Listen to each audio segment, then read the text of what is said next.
Hai, Assalamualaikum warahmatullahi wabarakatuh. Perkenalkan, nama saya Monica Lubis. Saya dari kelas Biologi 1 STAMBUK 2022. Pada video ini saya akan membahas tentang teknik Western Blotting yang diampu oleh dosen saya, Ibu Syukria MSc. Western blotting digunakan dalam penelitian molekuler dan biokimia untuk memisahkan dan mengidentifikasi protein yang diinginkan. Teknik ini melibatkan pemisahan campuran protein berdasarkan berat molekul dan berdasarkan jenisnya melalui elektroforesis gel. Hasilnya, pada gel kemudian ditransfer ke dalam membran sel yang menghasilkan pita untuk setiap protein. Nah, membran tersebut kemudian diinkubasi dengan label antibodi primer dan sekunder yang spesifik terhadap protein yang diinginkan. Kemudian antibodi yang tidak terikat dari membran akan hilang dan hanya menyisakan antibodi yang terikat pada protein yang diinginkan. Antibodi yang tidak terikat dari membran akan hilang dan hanya menyisakan antibodi yang terikat pada protein yang diinginkan.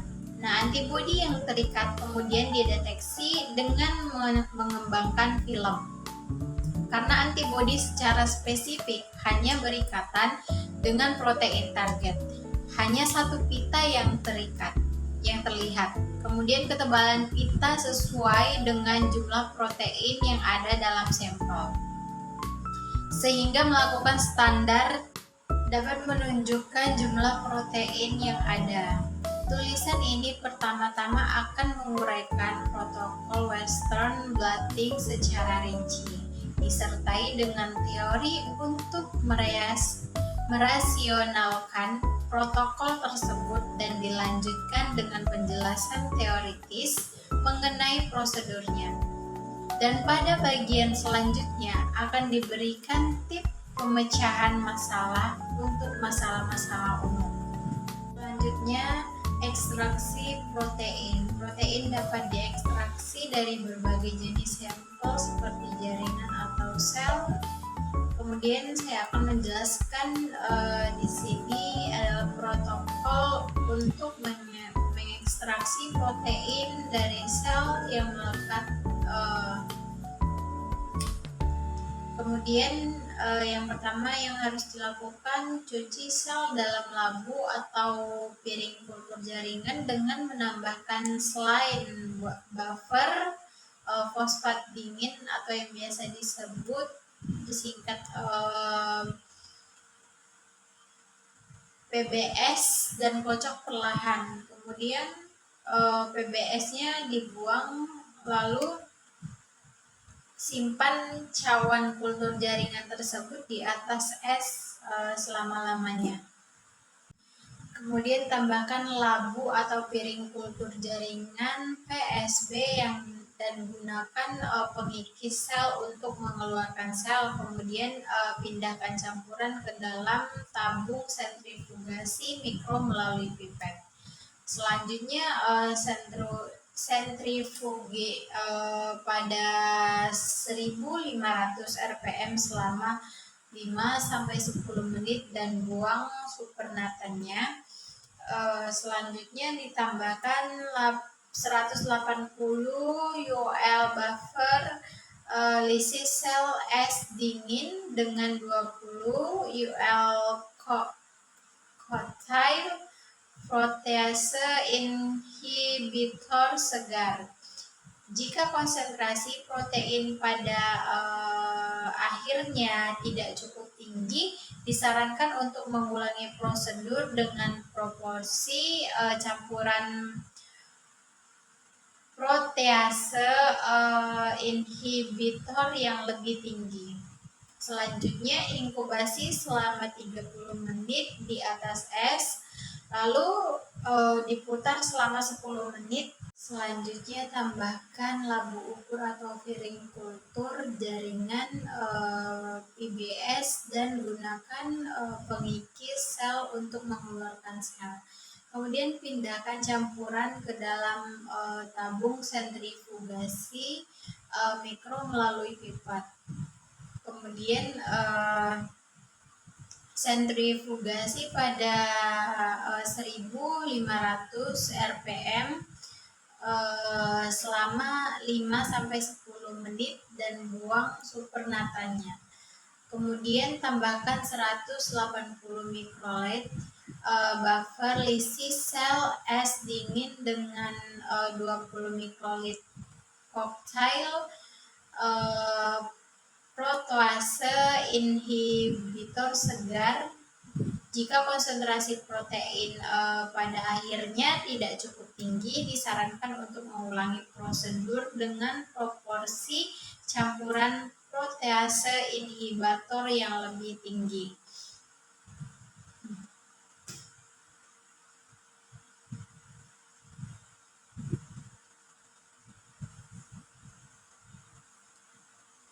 Selanjutnya inkubasi selama 30 menit di atas es, lalu putar selama 10 menit pada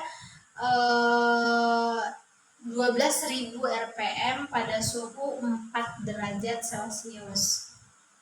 Lalu pindahkan supernatan ke tabung baru dan simpan di es atau bekukan pada suhu minus 20 derajat Celcius sampai minus 80 derajat Celcius. Kemudian ukur konsentrasi protein menggunakan spektrofotometer.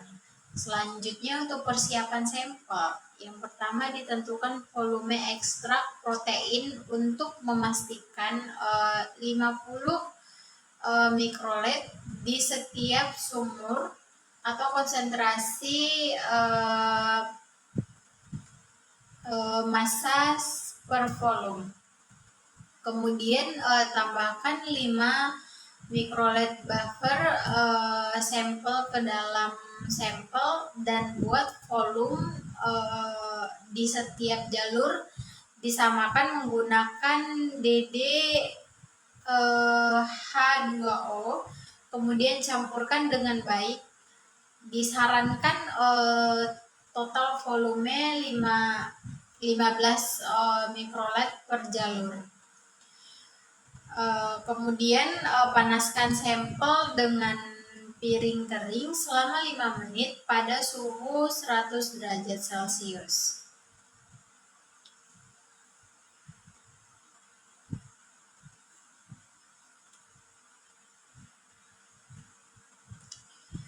Selanjutnya setelah menyiapkan larutan gel, penumpukan 10% dan larutan gel pemisah pada tabel 1, rakit rak untuk pemadatan gel. Setelah menyiapkan larutan gel, penumpukan 10% dan larutan gel pemisah. Kemudian rakit rak untuk pemadatan gel. Pertama-tama tambahkan larutan gel, susun dengan hati-hati hingga ketinggiannya sama dengan garis merah yang menahan plat kaca.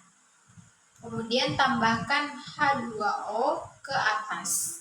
Tunggu selama 20-30 menit hingga gel menjadi padat. Selanjutnya lapisi gel penumpuk dengan gel pemisah setelah airnya dikeluarkan. Lebih baik mengeringkan peralatan dan menggunakan tisu untuk menghilangkan air. Selanjutnya masukkan sisir, pastikan tidak ada gelembung udara pada tumpukan dan pemisahan gel tersebut.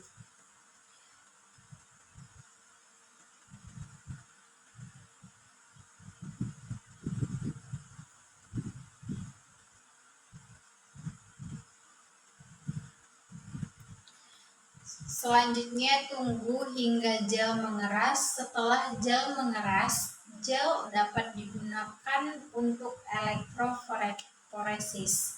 Kemudian pemadatan dapat dengan mudah diperiksa dengan meninggalkan larutan gel di dalam tabung tersebut. Selanjutnya elektroforesis pada gel. Nah, untuk menjalankan gel, yang pertama itu dituangkan running buffer ke dalam elektroforator. Kemudian tempatkan gel di dalam elektroforator dan sambungkan ke satu daya. Saat menyambungkan ke sumber listrik, pastikan selalu menyambungkan warna merah ke merah dan hitam ke hitam. Kemudian, pastikan buffer menutupi gel sepenuhnya, lalu lepaskan sisir dengan hati-hati. Selanjutnya, buat penanda yang diikuti dengan sampel ke dalam setiap sumur. Selanjutnya, jalankan gel terlebih dahulu dengan tegangan rendah 60 V untuk memisahkan gel, kemudian gunakan tegangan yang lebih tinggi 140 untuk menumpuk gel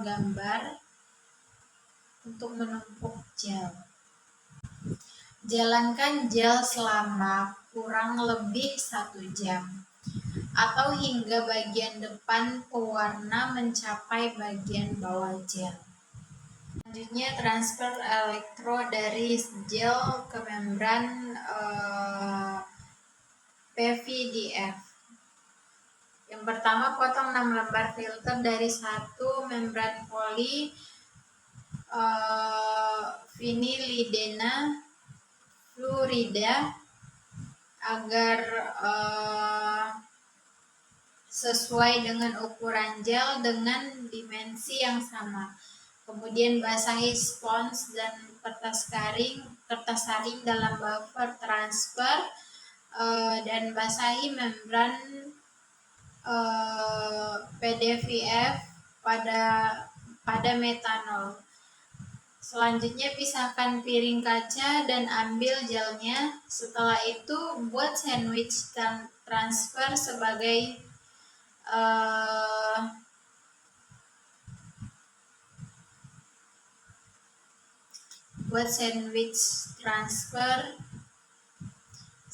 berikut. Nah, di sini yang pertama ada spons, kemudian ada 3 kertas filter, ada gel, kemudian ada PVDF, kemudian ada 3 kertas filter, ada spons. Kemudian pastikan tidak ada gelembung udara antara gel dan membran PVDF dan peras cairan terlebih dahulu.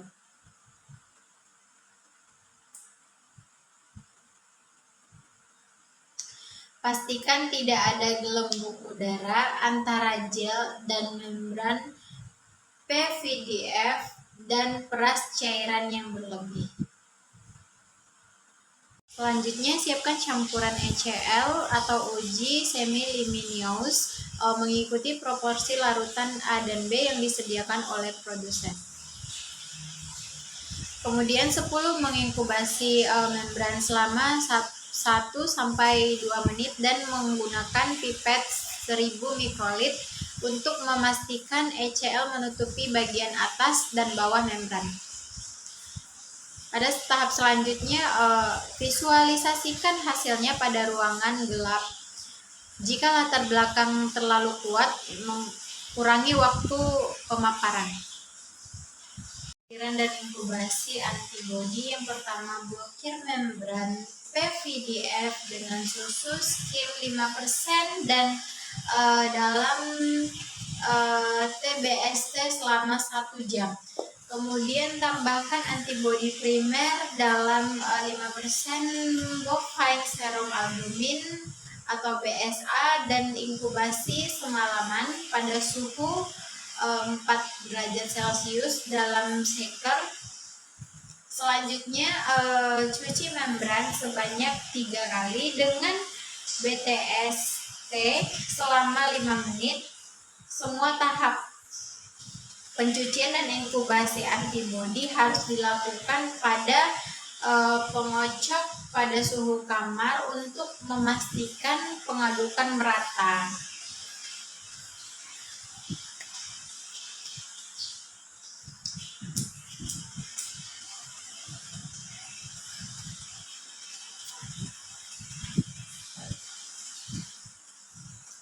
Setelah dicuci, kemudian tambahkan antibodi sekunder dalam susu, skim 5% di TBST dan diinkubasi selama 1 jam.